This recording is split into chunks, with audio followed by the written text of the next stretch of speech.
नमस्कृत्य नरं चैव नरोत्तमं देवीं सरस्वतीं व्यासं ततो जयमुदीरयेत्।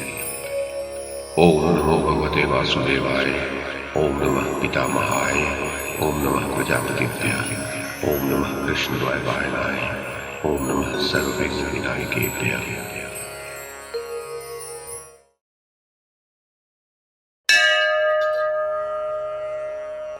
वैशंपायन जी कहते हैं, राजन, जब पांडवों ने गंधमादन पर्वत पर पदार्पण किया तो बड़ा प्रचंड पवन बहने लगा। वायु के वेग से धूल और पत्ते उड़ने लगे। उन्होंने अकस्मात पृथ्वी, आकाश और संपूर्ण दिशाओं को आच्छादित कर लिया। धूल के कारण अंधकार छा जाने से एक दूसरे को देखना और आपस में बात करना भी कठिन हो गया। थोड़ी देर में जब वायु का वेग कम हुआ तो धूल उड़नी बंद हो गई और मूसलाधार वर्षा होने लगी। आकाश में क्षण क्षण में बिजली चमकने लगी और वज्रपात के समान मेघों की गड़गड़ाहट होने लगी। कुछ देर पीछे वह तूफान शांत हुआ। पवन का वेग कम हुआ, मेघ फट गए और सूर्यदेव उनकी ओट से निकलकर चमकने लगे। इस स्थिति में पांडव लोग प्रायः एक कोस ही गए होंगे कि पांचाल राजकुमारी द्रौपदी इस बवंडर के उत्पात से थककर शिथिल हो गई। वह सुकुमारी थी, इस प्रकार पैदल चलने का उसे अभ्यास नहीं था। इस कारण से वह पृथ्वी पर बैठ गई। तब धर्मराज युधिष्ठिर ने उसे गोद में लिटाकर भीमसेन से कहा, भैया भीम, अभी तो बहुत से ऊंचे नीचे पर्वत आएंगे। हिम के कारण उनको पार करना बड़ा ही कठिन होगा। उन पर सुकुमारी द्रौपदी कैसे चलेगी?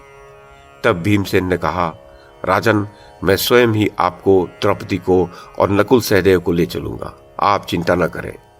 इसके सिवा हिडिंबा का पुत्र घटोत्कच भी बल में मेरे ही समान है और वह आकाश में भी चल सकता है। आपकी आज्ञा होने पर वह हम सबको ले चलेगा।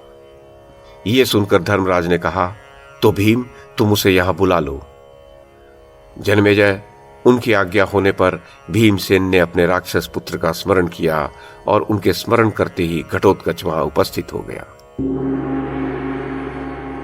उसने हाथ जोड़कर पांडवों और सब ब्राह्मणों का अभिवादन किया तथा उन्होंने भी उसका यथोचित सत्कार किया। इसके पश्चात भयंकर वीर घटोत्कच ने हाथ जोड़कर भीमसेन से कहा, मैं आपके स्मरण करते ही आपकी सेवा के लिए उपस्थित हो गया हूं, कहिए क्या आज्ञा है? तब भीमसेन ने उसे गले से लगाकर कहा, वत्स, तेरी माता द्रौपदी बहुत थक गई है, तू इसे अपने कंधे पर चढ़ा ले और इस प्रकार धीमी चाल से चलना जिससे इसे कष्ट न हो। घटोत्कच ने कहा, मैं अकेला ही धर्मराज, धौम्य, द्रौपदी और नकुल सहदेव सबको ले चल सकता हूं। इस पर मेरे साथ तो इच्छानुसार रूप धारण करने वाले और भी सैकड़ों शूरवीर हैं। वे ब्राह्मणों के सहित आप सभी को ले चलेंगे। जन्मेजय, ऐसा कहकर वीर घटोत्कच द्रौपदी को लेकर पांडवों के बीच चलने लगा तथा दूसरे राक्षस पांडवों को ले चले। अतुलित तेजस्वी भगवान लोमश तो अपने तपोबल से स्वयं ही आकाश मार्ग से चलने लगे। उस समय वे दूसरे सूर्य के समान जान पड़ते थे। घटोत्कच की आज्ञा से ब्राह्मणों को भी दूसरे राक्षसों ने कंधों पर चढ़ा लिया। इस प्रकार वे सुरम्य वन और उपवनों को देखते हुए बद्रिकाश्रम की ओर चले।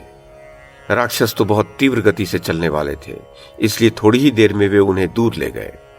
मार्ग में जाते हुए उन्होंने म्लेच्छों से बसे हुए उस देश को तथा वहां की रत्नों की खानों को तथा नाना प्रकार के धातुओं से संपन्न पर्वत की तलैटियों को देखा। उस देश में अनेक विद्याधर, किन्नर, गंधर्व और किम पुरुष विचर रहे थे तथा जहां तहां बहुत से वानर, मयूर, चमरी गाय, रुरु, मृग, शूकर, गवय, भैंस और लंगूर घूम रहे थे। स्थान स्थान पर नदियां भी दिखाई दे रही थी। इस प्रकार उत्तर कुरुदेश को लांघकर उन्होंने अनेक आश्चर्यों से युक्त कैलाश पर्वत को देखा।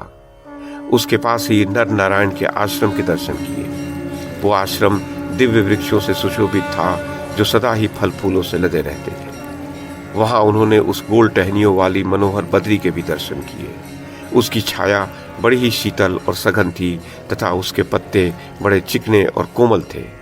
उसमें बहुत मीठे मीठे फल लगे हुए थे। उस बद्री के पास पहुंचकर वे सब महानुभाव और ब्राह्मण लोग राक्षसों के कंधों से उतर पड़े और जिसमें स्वयं श्री नर नारायण विराजते हैं उस आश्रम की शोभा निहारने लगे। उस आश्रम में अंधकार नहीं था, किंतु वृक्षों की सघनता के कारण उसमें सूर्य की किरणों का प्रवेश भी नहीं हो पा रहा था। इसी प्रकार उसमें क्षुधा, प्यास, शीत, उष्ण आदि दोषों की बाधा भी नहीं होती थी तथा उसमें प्रवेश करते ही शोक अपने आप निवृत्त हो जाता था। वहां महर्षियों की भीड़ लगी रहती थी तथा ऋक्, साम, यजुरूपा, ब्राह्मी लक्ष्मी विराजमान थी। जो लोग धर्म बहिष्कृत थे उनका तो उसमें प्रवेश ही नहीं हो सकता था। जिनका तेज सूर्य और अग्नि के समान था और अंतःकरण का मल तब से दग्ध हो गया था, वे महर्षि और संयतेंद्रिय मुमुक्षु यतिजन ही वहां रहते थे।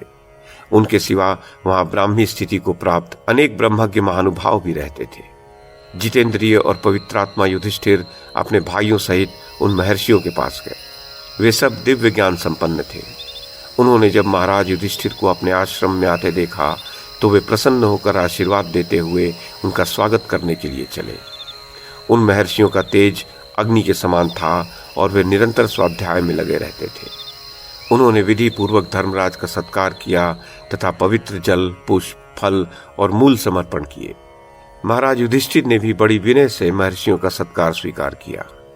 फिर भीमसेन आदि भाइयों ने द्रौपदी और वेद वेदांग में पारंगत सहस्त्रों ब्राह्मणों सहित उस मनोरम और पवित्र आश्रम में प्रवेश किया। वह साक्षात इंद्र भवन और स्वर्ग के समान जान पड़ता था। जन्मेजय वहां के सब स्थानों का दर्शन कर वे परम पवित्र भागीरथी के तट पर गए। वहां वह सीता नाम से विख्यात है। उसमें स्नान आदि से पवित्र हो देवता, ऋषि और पितरों का तर्पण एवं जप करके वे बड़े आनंद के साथ अपने आश्रम में रहने लगे।